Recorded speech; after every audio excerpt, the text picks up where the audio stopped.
This, I believe, is the fourth general to have this mysterious death. And Ukrainians don't take credit for it, but we assume it is them or their proxies.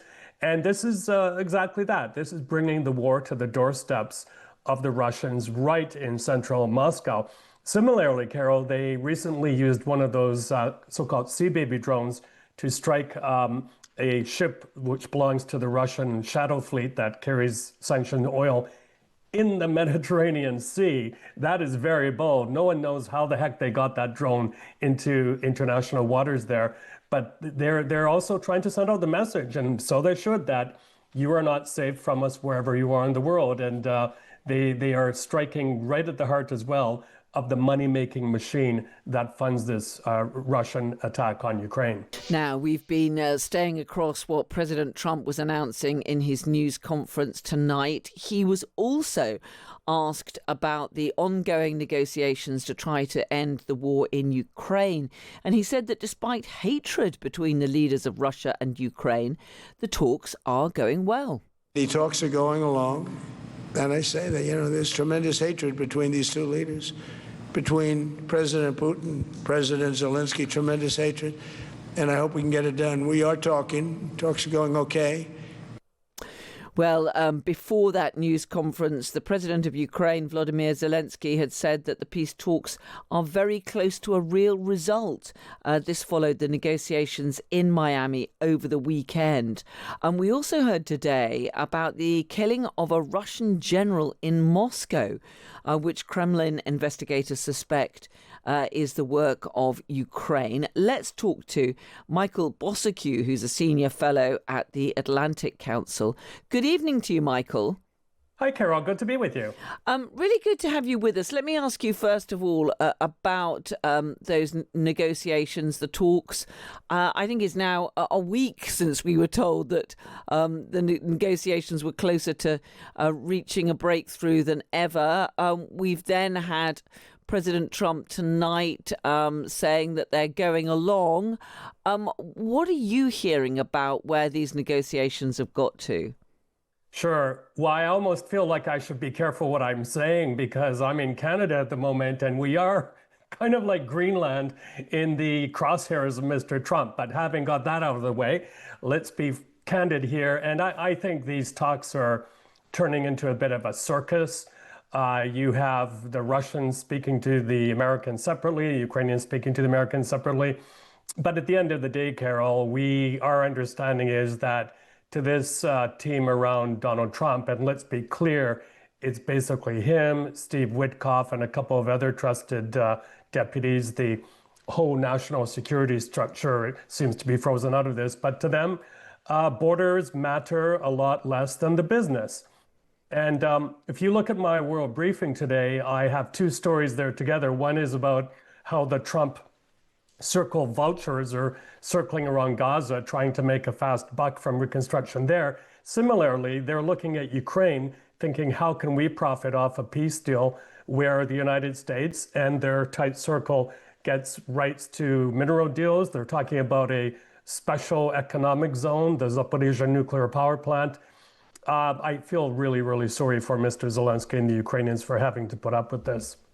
I mean, where we've got to is that we've had those talks in Florida, Ukrainian negotiators talking with US envoys, as you say, that Steve Witkoff, Jared Kushner and others. We've also had the Russian negotiator, Kirill Dmitriev, holding his own separate talks with US officials in Florida. But we have had a few remarks out of Russia suggesting that the Russians are not going to accept the latest draft.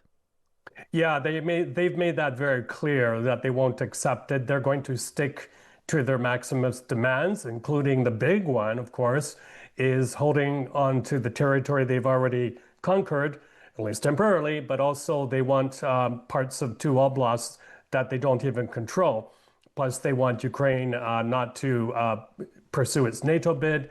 They want to limit the size of the Ukrainian army. They want elections quickly. It goes on and on and on. These are all demands which no Ukrainian president could sign on to. But, the other bizarre sideshow here, it appears that Steve Witkoff and Marco Rubio are not really singing off the same page, almost trying to outdo each other and playing games in terms of talks in Geneva and elsewhere, not really communicating with each other. So when you're negotiating and you have the two main players who have perhaps different strategies, Mr. Witkoff seems to be a lot more pro-Kremlin, where Mr. Rubio, the Secretary of State, of course, wants to put more pressure on Russia to reach the peace table. So this complicates things a lot. The Russians know this, they see it, and I think they're wanting to play the long game where, as they're doing right now, for example, bombing the heck out of the place I'm based in, usually Odessa, so they can really try to bring Ukraine to its knees and then try to exert these conditions, these unrealistic conditions. We have seen, though, today news of a car bomb which killed a Russian general in Moscow. No direct claim of responsibility from the Ukrainians, but that would appear to be the Ukrainians demonstrating that they do still have the ability to strike deep into Russia itself. Yes, absolutely. This, I believe, is the fourth general to have this mysterious death. And Ukrainians don't take credit for it, but we assume it is them or their proxies. And this is exactly that. This is bringing the war to the doorsteps of the Russians right in central Moscow.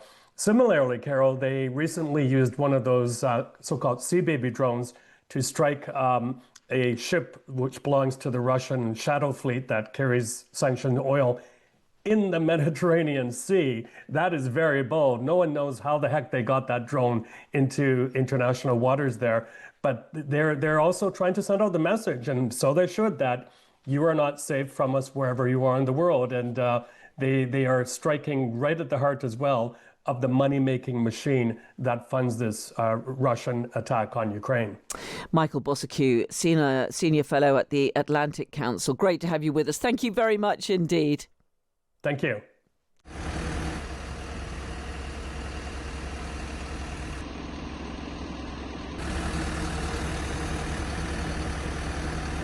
The inspection of the scene is ongoing. Investigators will order the necessary examinations, including forensic and explosive analysis.